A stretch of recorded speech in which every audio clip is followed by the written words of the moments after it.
Welcome to Strictly Business. I am Alfonso Santinello. Corey, what's up? What is the... I was taking a deep breath. Yes, I'm here again.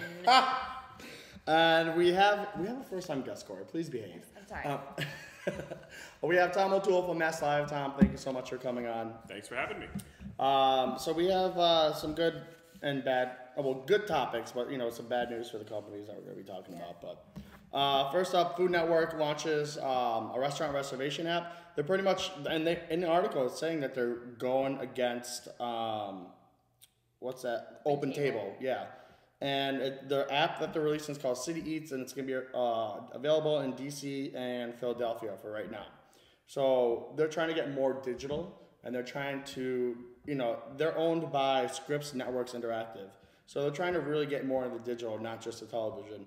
And so the app is actually going to end up being cheaper than Open Table, because Open Table is available all over the country. Mm-hmm. Right now, this is just in a couple cities. So what they're saying is CityEats also offers cheaper price for users and registered restaurants. 75 cents for a diner to make a reservation. Open Table charges $1. Between $175 and $200 a month for its table management service. Open Table charges between $200 and $700 when they first enroll, followed by a monthly charge of $200 a month. So I think that's how they're going to start getting a lot of people sign up, is because they're going to be a lot cheaper. Honestly, it kind of reminds me of the whole Groupon thing, because when Groupon came out first, everyone went to Groupon, but then as soon as all the other deal sites like Live and Social launched and they were cheaper, so a lot of people started going with Live and Social. I think that's what's going to happen. I think they're trying to make it national by the end of the year, or they're going to try to make it into more cities by the end of the year and national by the end of next year. I think I don't know. I'm on the fence about it. I don't know if it's going to work out or not. I don't live in Philadelphia or DC, so I don't know. I thought it was funny that they said they've always had competition of different flavors, but their main competition is always the book and the pen, the traditional reservation book. Yeah. I work in a restaurant, and I don't see that this would work for us, but if... Depends who's the clientele of the restaurant. Exactly. It depends on who, you serve to, and the restaurant I work at just wouldn't work. We're also in a small town in Western Mass. For these other companies that are huge in big cities, definitely could work for them. Oh yeah. Well, I think it's genius, and I think that because there's just a major cultural shift happening in how people are connected and dialed in, and as mobile by next year is projected to overtake desktops as far as the way that folks are connected. Yeah. And I'm certain that that's already the case with certain demographic groups. So when you start to get into younger, and especially younger, more affluent people that are younger, I think that getting into that market is going to be huge. The fact that there's some competition in this is actually great, because it's great for the marketplace. You have the minute you get price involved in it, and there's a lot more depth here as far as what's available for future development, as opposed to something like Groupon, which is really kind of a one-trick pony in some ways. It's valuable, but really, the breadth of the potential there is pretty small. What's interesting about this, I think, is that with the reservation platforms, if the cost is high, you're going to get, say, nationals that come in that can afford to play the game. Mm-hmm. Yeah. The locals that can really benefit the most from it really are going to be priced out. But if it becomes something to where the cost comes down and locals can jump in, or say like a large regional that's privately owned that has a good place within the region, it's going to be great for local business. I really think. So I think all around it's really positive. I think the smaller locals are going to be kind of like laggers with this type of digital media environment.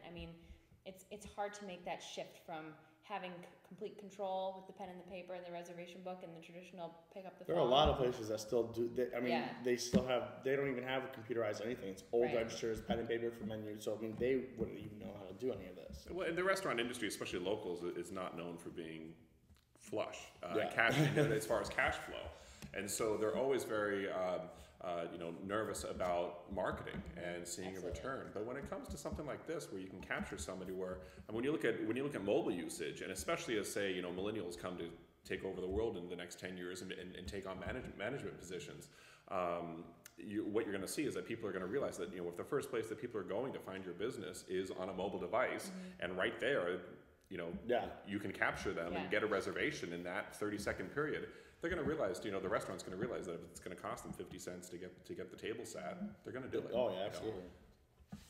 Next up, Best Buy to close 50 stores.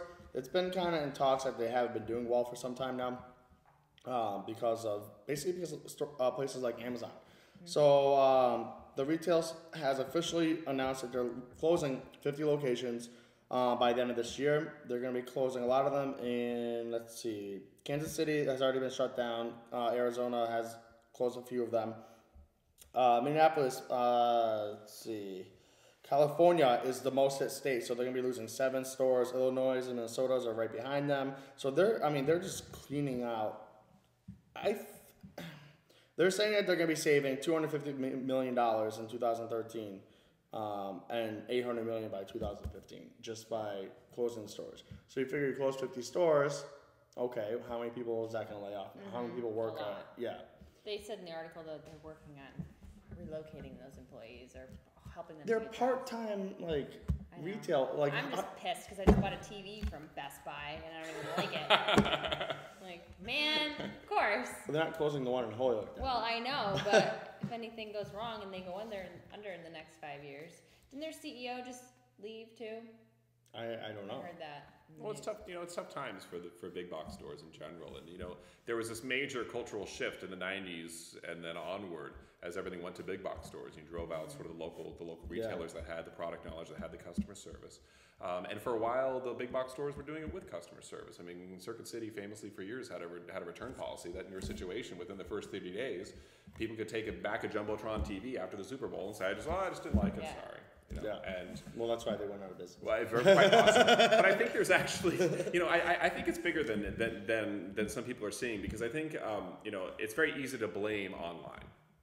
Oh, yeah. And there's a lot of retailers out there that are thriving. It is difficult going, but online isn't always the culprit. I think the real answer is that the big box stores find themselves locked in this position that's between local interface with real customer service and being in front of people and engaging people, which they really don't know how to do because they're completely scaled wrong. Yeah. And versus online for Amazon or whatever it might be as far as their competitors. I think the real difference in the marketplace now that the economy is coming back is, once all that is said, is that you have Apple. And Apple has Apple stores in across the country. There's one here, even in secondary markets like here in Holyoke. We have one, and they do in person better than anybody else, and they have the dominant platform. Yeah. And as Microsoft fades and as Windows fades, and you have sort of all of these other also-rans with Android and everything else coming along, I think really that's the true ill. That's because what have you really seen the last 2 years as the markets come back? You've seen Apple explode, and the retail stores are doing great. Right. They got 50 people working on the floor at once, you know. So, and I think that's something that they don't want to say. I think that's because that really, it's very easy for them to point a finger at online. But when they start, when they admit to when they admit to the customer experience being bad, they're admitting that their stores aren't working, and I think that's what's sad. Well, you look at before with the big box stores, before they came in and took out the locals. People went to the locals because of the customer service, or not even the customer service, just the people walked in, they knew who they were, they knew the customers because it was local. So when the big box stores came in, they hired kids that didn't know product information as well as the people that owned the stores. And they didn't, I think that was more of the issue with a lot of people that now are very anti-chain any business. And some businesses, it doesn't work for them to have the experience, I'm not going to go to a Best Buy and buy a dryer because I want the experience. I'm probably going to go to Home Depot. Bring your clothes in there. Bring your clothes to Best Buy and see if you like the washer and dryer and be like, hey. I might if I use this too. But it doesn't, sometimes that experience, like Starbucks thrives on the experience, but there are some businesses that just doesn't really work, and they are going to start to fade out because I can go look at the TV at Best Buy really quick, not pay attention to anybody, and then go buy it on Amazon, which I should have done. But now I'm kicking myself because I bought it at Best Buy. Next up, studies show how green electric cars really are. There's a report by the Union Concerned Scientists, or UCS, finds that the advantages vary widely depending on where you live. So, a lot of people buy electric cars because it's going to save you money, it's eco-friendly, whatever. But depending where you live is how friendly it's going to be for the environment and depending how much money you're going to save. So they're saying on average for the best regions, depending on where you live, you could save the energy you could save is up to $1,000 annually. With battery cars are cleaner. Let's see. So where does this say the locations? No matter where you live, let's see. So let's go over the cars real quick. They're saying the Chevy Volt, which actually has been they stopped production of them anyway for some reason. Maybe because they weren't selling, but they're saying that you would save $580 to $890 annually. The Nissan Leaf, which is an ugly car, would save you anywhere between $770 and $1,220 annually. So depending on the car, depending on where you live, there's little factors that go into it. So it's not like you're gonna save. I don't care. Not that I don't care about the electric cars. It's nothing. I just don't. They still take gas. They still do whatever. I don't know. For me, it's just I don't deal with electric cars. That's my opinion. And I'm gonna stop talking. I don't have really any experience. I had a loaner when I dropped my car off to get fixed, and they didn't even explain it to me about it had an energy saving gauge on it, and I don't know when the gasoline would kick in and there was no way of knowing when it was saving energy and using the battery or whatever. But I don't really have much experience, with these green electric cars. I can't see them on the road and point them out. You can't? You don't have a little thing on the back of the car. No, if you're driving by in a Prius, then you know because they don't go faster than. There's the hybrids, but this is also the article here was talking about electric plug-in, cars. Like the plug-in ones, cars. And one was talking that the technology is now to the point where you're going to be able to pull into a recharging station and charge it up in 15 to 20 minutes. Yeah. 15 to 20 minutes, which is such a difference from depending on how big your car is. That's all it takes to fill up. I understand how they can do. I can't even charge my cell phone in 15 to 20 minutes. I mean, I think charge. I think what's interesting is that what they're trying to draw a cost comparison just on the energy going into it, the effect upon the grid and everything else. Right. The idea being that because it's coming off the grid, the They're country can make the utilities can make the choices to make it a cleaner a cleaner source of energy as opposed to what's coming out of your tailpipe in a combustion engine. But I think what that doesn't address is the fact that there's still a major cost difference, that you're still paying a major tax up front. Mm. However, if you factor it out over 5-6 years, you pay an extra $10,000, you just want to have an electric car, it's cool. Great. And I think maybe if that's the case, because it's new technology, it's great news that, the cost to operate is less expensive. So that's one more reason people should look at it if it's cool new technology to help support it. Because I think it's wonderful in the long term, it's going to be necessary. Oh, yeah, absolutely. But it's not it's not the trump card that's going to make make this industry go. Oh, yeah, no. Although from the headline, the way it's termed, so. they made it at the first when I was first looking at it, I was thinking, wow, that's great news. And then you read and then you keep reading through the article. But it's a piece of good news. Lastly, compared to the other articles. a little better. Lastly, 1 in 5 Americans don't use the internet. I got this article from Mashable. It says pretty much 1 in 5 never log in. The research was done by Pew Research Center. So most of the people that fall into this group is obviously senior citizens, or adults with less than a high school education, individuals with disabilities, and those in household earnings less than $30,000 a year. So, I mean, that was kind of just obvious with all those different groups of people that they don't have the internet, or they don't know how to use it, or anything like that. I'm struggling with that though, because I'd like to see, do they not use the internet at all, or is it just because they can't afford to either have internet access in their home or a computer? Yeah. They can go to the local library and use the internet. Well, what's a library? Google. But what's interesting in the article is it talks about how half of those that don't use the internet just feel that it just doesn't affect their daily life. Yeah. And I think that's refreshing maybe on one side, that I think it's great when people can be completely off the grid or disconnected. I think it is, but I also way to tie the windmills in their backyard. Yeah, but on the other hand, I do think it's sort of concerning in that as society that people like that are risking leaving themselves behind. It's one thing to get off the grid as a choice for say energy sources and put a windmill on your roof or whatever and live with a well, but at that point, you still need to be dialed into society because so many basic services now you have to go online. Oh yeah, absolutely. And that is disconcerting. But on the other hand, I also thought it was kind of uplifting that it's only 1 in 10 Americans that thinks that the internet isn't important. I mean, the fact, or no, but 1 in 10, because it's only half of them. It's of adoption for mobile devices, people who speak Spanish primarily or come from, say first generation immigrants that are from very heavily Hispanic neighborhoods, tend to have the highest rates very often in certain age groups of mobile adoption. Yeah. And also of social media adoption. Well, because we're filming by the way. I'm sorry. No, it ties in. Yeah, it ties in. This is really, it's really fascinating. Because, and my father's restaurant has been downtown Holyoke for forever. Most of the employees, or mostly even the customers that come in, don't have internet, don't have anything. But they've had smartphones before I even knew what a smartphone was, because that's where they got the internet from. And it's funny that I think there's more people that have the smartphones don't have internet, and it's just supplemental income. They're not going to pay $90 a month to Comcast for internet, but they're paying $50 or $60 a month for the phone and internet in one bill. So I think I know of a lot of people that have smartphones that just don't have internet because it's an extra bill they don't need. They can just go on their phone and they're good.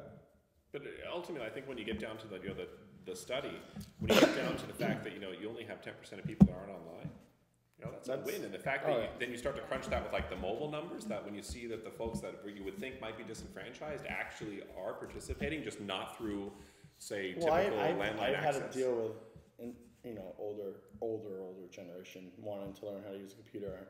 And I'm like, all right, so just press A. They're like, hold on. Let me find the A button. I'm like, it's right there. But it's, fun.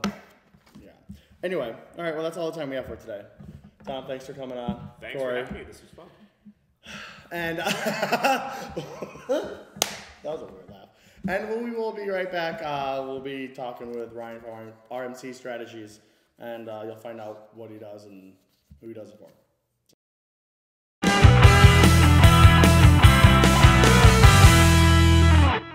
And welcome back to the Strictly One-on-One. I am here with Ryan McCollum of RMC Strategies. Ryan, thank you so much for coming on. No problem. Thanks for having me. I gotta say, you're probably the best dressed guest we've had. Naturally, I'm in my regular attire for the show.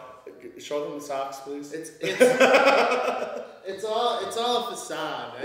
I learned early on if you look as though you know what you're doing, then people might think you know what you're doing. Very true. I don't know what I'm doing. All right, so Ryan, what is RMC Strategies? RMC Strategies is a full-service political consulting firm, even though it's just myself. And after working for several state senators, after working for a mayor, after working for a secretary under the governor, I decided I had to do something on my own. And what I offer is anything that an elected official or a candidate might need. So what would they need? It runs the gamut. So one of the things I do a lot of is fundraising. So elected officials and candidates hate fundraising. A lot of them do. Some don't mind it and some are good at it, but a large majority of them hate doing it. And just like anybody else would hate asking somebody to give you money so that you can keep your job. Right? So, and it's give me money so that I can print out signs and bumper stickers to put back on your car or into your lawn. Or to show commercials that, are going to convince people to vote for me to get back in office. So, a lot of elected officials don't like doing it. And it's not about the ask, it's just sometimes you just have to be on top of them to like, okay, now we have a date set, we're having a fundraiser, it is on 2 weeks from tomorrow, we're going to do it. So a lot of them hire me to fundraise, and it's more to be kind of a pain in their butt to make sure they raise enough money to keep their job or get a new job. I've hooked up with Get Set Marketing. I work with them half the time. But before I started technically working with them, they did a lot of my printing. So if Alfonso Santinello wanted to run for office, we'd have to do a mailing, and we'd have to figure out a logo and all that jazz. So instead of me acting like I can do a logo, or acting like I can lay out a piece, as we call it, to look good, I hooked up with a marketing company who does professional pieces. Which makes sense. And so These guys actually help me out as far as doing logos, as far as printing mail pieces, as far as printing signs, bumper stickers, etc. So a lot of elected officials or candidates are clients of mine that need that work as well. A lot of other stuff I do as far as like issue development. So if there's things that are going on, they say, hey, what do you think about X, Y, or Z? A lot of just consulting, right? So I have a vote coming up. How should I vote? What do you think are the ramifications if I vote this way or that way? And then another piece I do is just campaign oversight. So some of my clients just need another layer above a campaign manager. Okay. So somebody who can say, pretty much run the show. yeah, you run the show, but you're not opening up the headquarters and closing it. But you're making sure the campaign manager is doing what they're supposed to do, the volunteers are doing what they're supposed to do, the candidate's staying on message, you're raising money, you're doing all the kind of stuff you need to do. Yeah. And you kind of have final say and stuff. And then like one of the last pieces I do a lot of press stuff.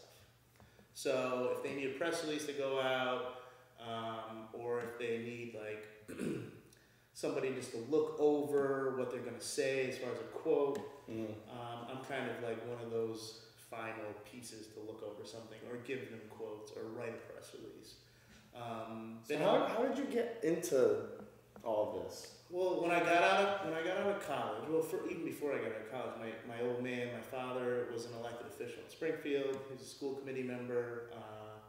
Probably one of the most thankless positions you could ever be in, as far as being a school committee member in a town like Springfield, right? So very rarely did he get a phone call from a parent saying, "Hey, my kid had a great time at school today."